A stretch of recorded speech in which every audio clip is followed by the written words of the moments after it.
lawyer at the law firm of Chiducevic. In my brokerage and in my legal practice, I work in the areas of residential and commercial real estate and real estate development. So I'm really happy to be here today to give you an overview of what you can expect in the process getting ready for your closing date in conjunction with your lawyer or notary public. I typically will tell purchasers to look for a lawyer or a notary public about 2 months prior to their closing date. This should give you enough time to find someone that you're comfortable to work with, and also give you enough time to prepare the documents that your lawyer or notary are going to be asking you to provide. I am not going to get into the difference between a lawyer and notary in this case. However, because I'm sitting here as a lawyer, I will continue to use the term lawyer, but really the choice is yours. You can use either for your closing.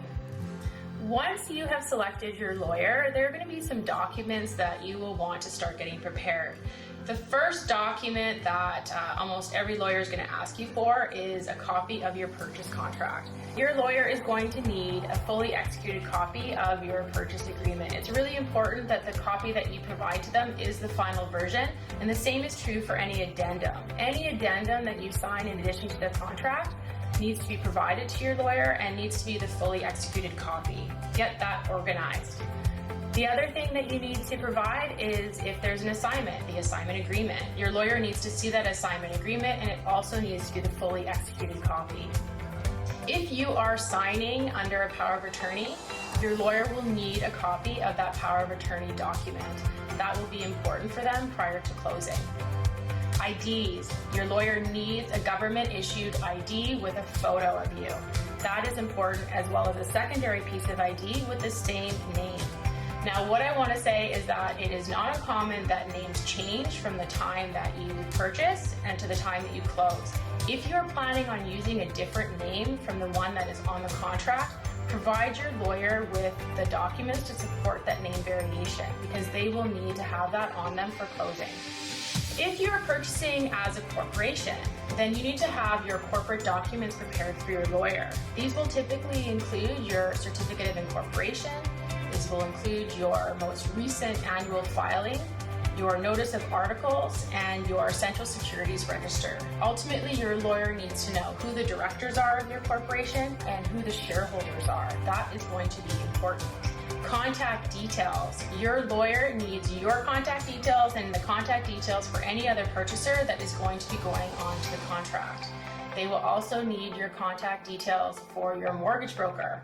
Oftentimes throughout the process, your lawyer and the mortgage broker and then ultimately the lender need to be in touch with each other, so it's important that that's provided.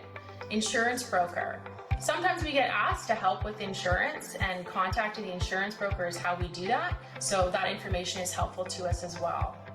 Your real estate licensee. Your real estate licensee is a really good resource for your lawyer. They typically will have the documents that you don't have and that you are required to provide to your lawyer.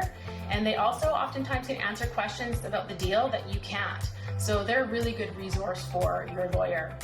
You are also going to need to provide your SIN number, which is needed for your property transfer tax form. If you're uncomfortable providing that information electronically, which some are, you can always phone that number in and then just verify that it's correct on the document. You are also going to need to provide your birth date and your citizenship status. Those details are also important for the forms required for closing.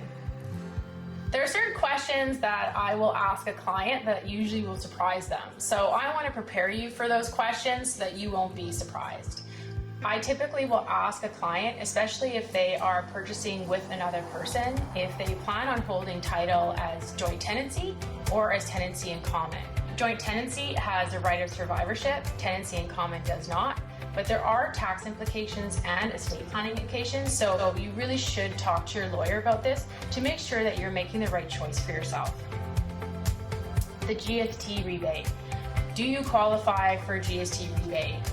Everyone knows, for the most part, that GST is payable on new construction, but there is a rebate that you might be able to qualify for.